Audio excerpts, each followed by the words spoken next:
Hello dear children, welcome back to your online biology class. We have completed our 9th chapter. I have conducted a class test in our last class. Many of you have attended the test very well and scored good marks. But some of you made some careless mistakes. No problem. You can perform well in our next class test. Don't worry.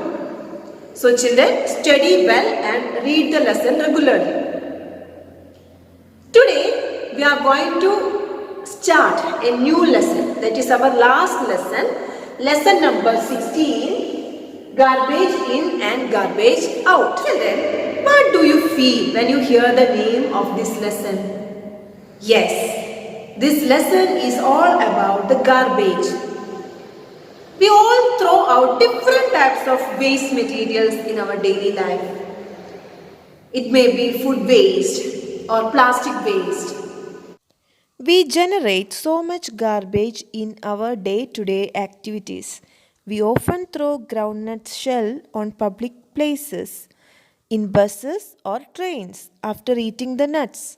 We throw away the ticket when we get off a bus. A child might go on sharpening pencils just for fun. If we make mistakes or spill ink on our notebook, we tear off the sheets and throw it away. And we also throw away many domestic waste such as broken toys, old clothes, shoes and slippers. As we discussed before, we produce different types of garbages in our daily life. Some of them we can reuse. Some others we can use as manure for plants. Have you ever met a Safai Karamchari? Who is Safai Karamchari? Yes, the people who collect the garbages. So these Safai Karamchari collect the waste materials from our home. And what will they do with this all waste materials? Safai Karamcharis collect the garbage in trucks and take it to a low-lying open area called a landfill. There, the part of the garbage that can be reused is separated out from the one that cannot be used as such. Thus, the garbage has both useful and non-useful components. The non-useful component is separated out. It is then spread over the landfill and then covered with a layer of soil. Once the landfill is completely full, it is usually converted into a park or a playground. For the next 20 years or so, no building is constructed on it. To deal with some of the useful components of garbage, compost making areas are developed near the landfill. So children, today's topic is dealing with garbage. How to reuse or recycle waste materials or garbage.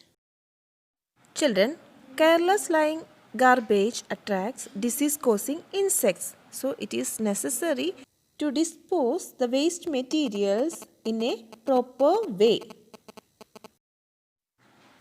In some cities and towns, municipalities provide separate dustbins for collecting two kinds of garbage.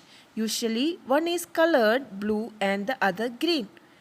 The blue bin is for materials that can be used again, such as plastics, metals, and glass.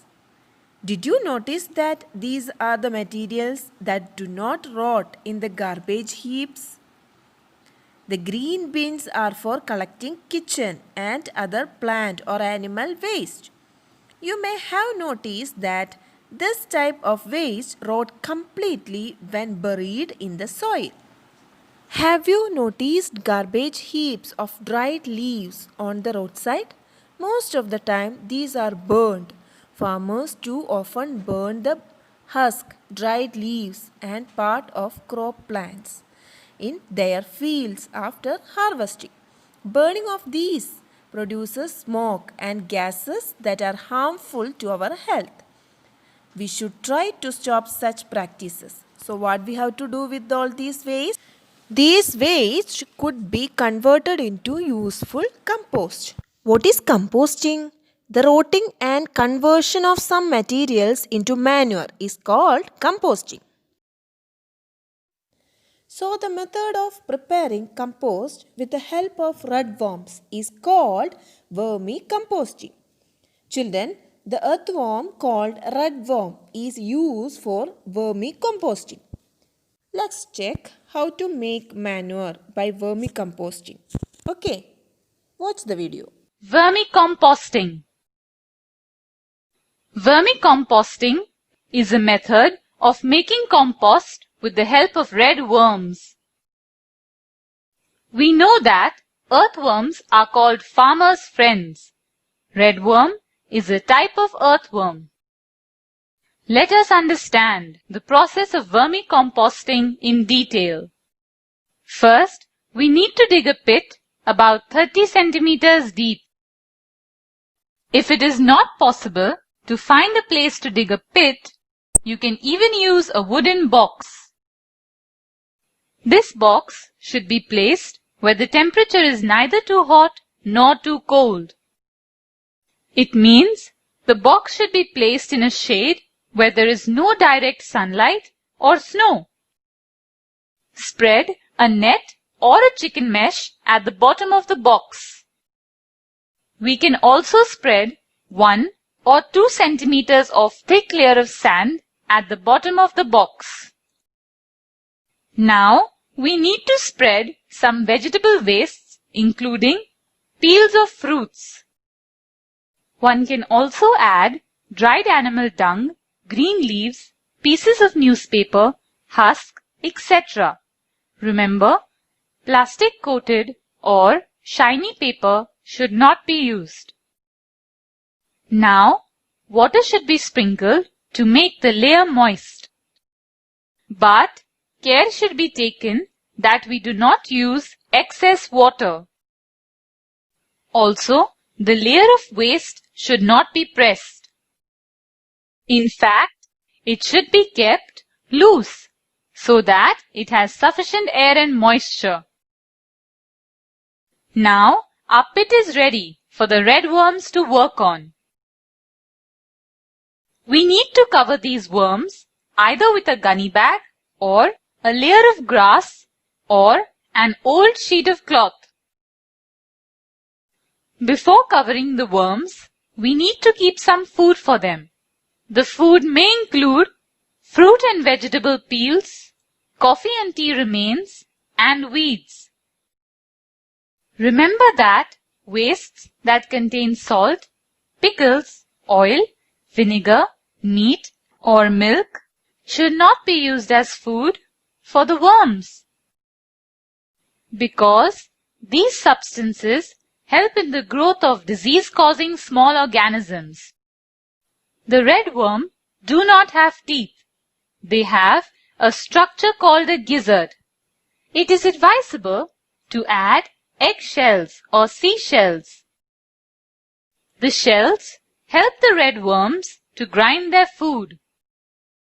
Another interesting fact about a red worm is that it can eat food equal to its own weight in just one day. If proper care is taken of the worms, their number can become double in a month's time. Remember that red worms do not survive in very hot or very cold surroundings. Also, they need moisture around them. It is necessary to gently mix and move the top layer once in a few days so that it remains loose. After 4 weeks, observe the content carefully.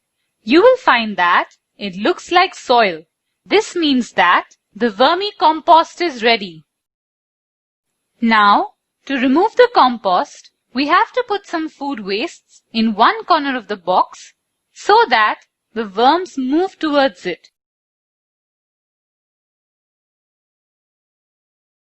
Remove the compost from the vacated part and dry it in the sun for a few days. The remaining compost, which contains most of the worms, can be used to prepare more compost or share it with someone else. Once the compost is properly dried, it is ready to use. Vermicompost is an excellent manure and is also cost-effective. It can be used in pots, gardens, agricultural fields, etc. So children, today we have discussed some measures to deal the garbages. Hope all of you have understood today's topic. Then read the lesson and study the notes. We'll meet in the next session. Until then, take care and goodbye.